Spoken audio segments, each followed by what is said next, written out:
Hello everybody, and welcome to another episode of Scale Modeling with Mike Ashey. Today we're going to take a comprehensive look at the Hobby Boss 1/32 scale A-26 Invader.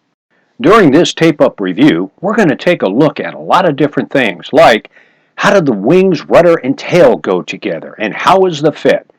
How do the engine nacelles fit together? And how do the cowlings fit onto the engine nacelles? How do the fuselage halves fit together with all the interior components in place? And how does the nose piece fit on the fuselage? How do the assembled wings, the elevators, and the rudder fit onto the fuselage? And finally, how do the clear parts fit onto the fuselage?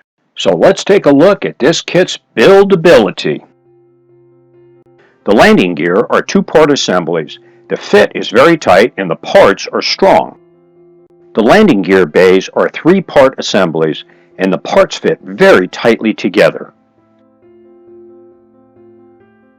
Many of the sub-assemblies in this kit have dovetail positioning tabs, which means that the parts snap together and they're really strong, even before you glue them. The four sides of the forward landing gear bay snap into place and the fit is exceptional.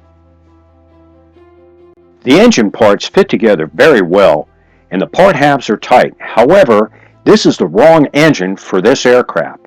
The kit engines can be replaced with a 3D printed engine, and we'll talk about this a little bit later on. I checked the fit of the 3D printed engines inside the kit's cowlings, and with a little bit of tweaking, it'll fit perfectly. The flaps are separate and the part halves fit together fairly well with your typical seam work. The ailerons are also separate and the part halves fit together fairly tightly.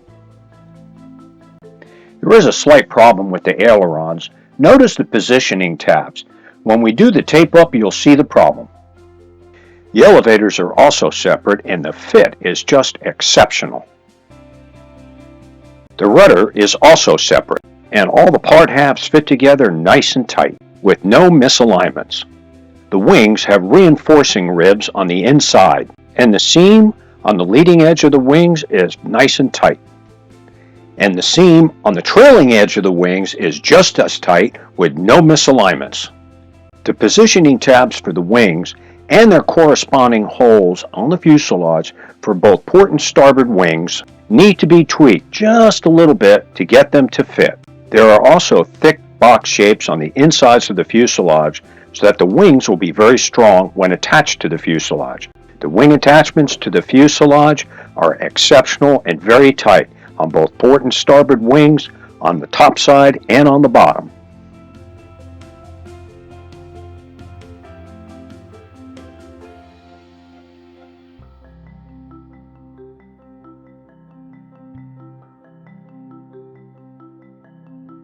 There's a tiny void where the tail assembly attaches to the fuselage, but once the fuselage seam is tweaked, the void will get even smaller.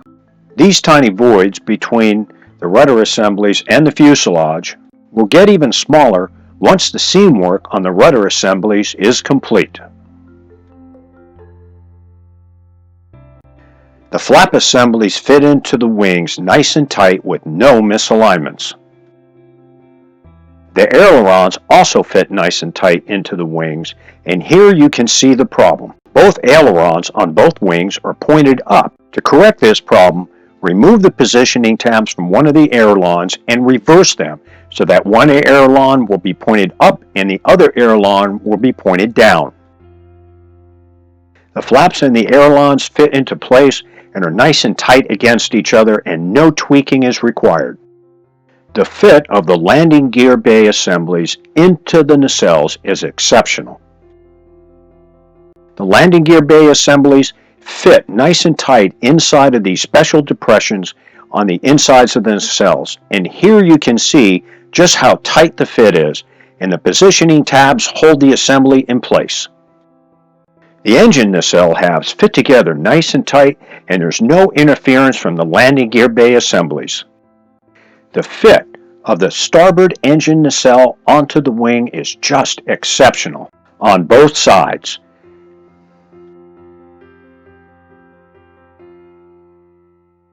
This void on the upper surface of the wing can easily be filled with super glue and then sanded smooth. The fit of the port engine nacelle onto the wing is just as tight as the starboard side. And the interesting thing is that right by the seams, both plastic surfaces are level.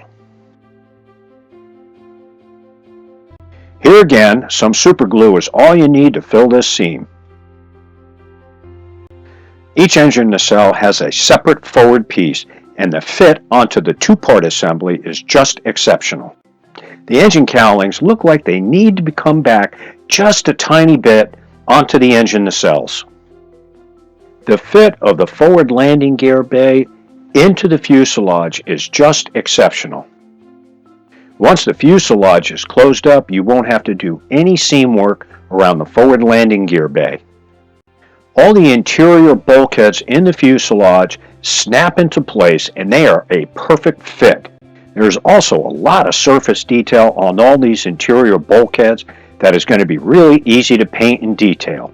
The cockpit floor and the rear bulkhead, as well as the console, fit together very well.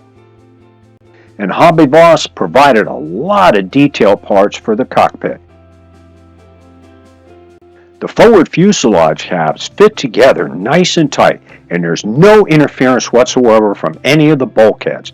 And the forward nose piece, which is a one piece, fits nice and tight on the fuselage. The midsection of the fuselage also has a nice tight fit. The upper aft surface of the fuselage is also an extremely tight fit. The bottom half of the aft section of the fuselage is also a tight fit. And lastly, the lower portion of the forward fuselage is also a nice tight fit.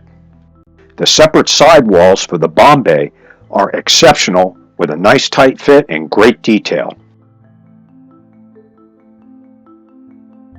Other than tweaking the wing to fuselage fit, this model went together exceptionally well. It is an outstanding looking model. The wingspan on this is 26.5 inches, and it is just a monster of a kit. Hobby Boss did an excellent job of capturing the overall shape of the A-26 Invader. The rudder assemblies have the correct dihedral to the fuselage, and they really look good. The only thing Hobby Boss didn't provide was the R2800 engine exhausts. Resin 2 Details makes a set of 3D printed engine exhausts that will fit nicely into these openings.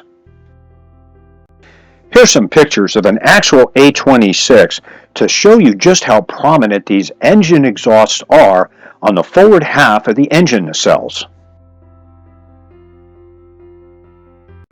The canopy is in two parts, and both pieces fit together nice and tight with each other as well as onto the fuselage. And with such a large canopy, the cockpit area just begs to be super detailed. The aft fuselage canopy also has an exceptional fit onto the fuselage. Even if you decide to use the kit's engines, they'll look really good inside the cowlings. There should be just a tiny bit of space between the interior of the cowlings and the push rods on the engines. Here you can see the tiny space on a real A-26 engine and the distance between the push rods and the cowling. Overall, I give this kit an A+ for buildability and detail. Here's some close-ups of the 1/32nd scale R2800 engine that Resin 2 Detail produces, and I gotta tell you, it is just exceptional. Edward has a pre-painted interior for the cockpit area of the A-26, but this version, which is the only one they produce, is for the glass nose version, but you can still use the parts for this kit. Edward also has one of their Look kits, which is a three-dimensional 3D printed and painted console, and I gotta tell you, it is just exceptional. Edward also has their pre-painted photo etch seatbelts for this kit, and I highly recommend them. Edward also produces a set of resin cast tires for this kit, and here again I recommend them. Master has a set of 1/32nd scale 2-part brass machine gun barrels, and I highly recommend them for this kit if you really want to enhance the finished appearance of this giant model. Thanks for watching our latest tape-up on the Hobby Boss 1/32 scale A-26 Invader. As I said earlier, I give this kit an A+ for buildability and detail. Don't forget to subscribe to our channel, Scale Modeling with Mike Ashey, and have a great evening.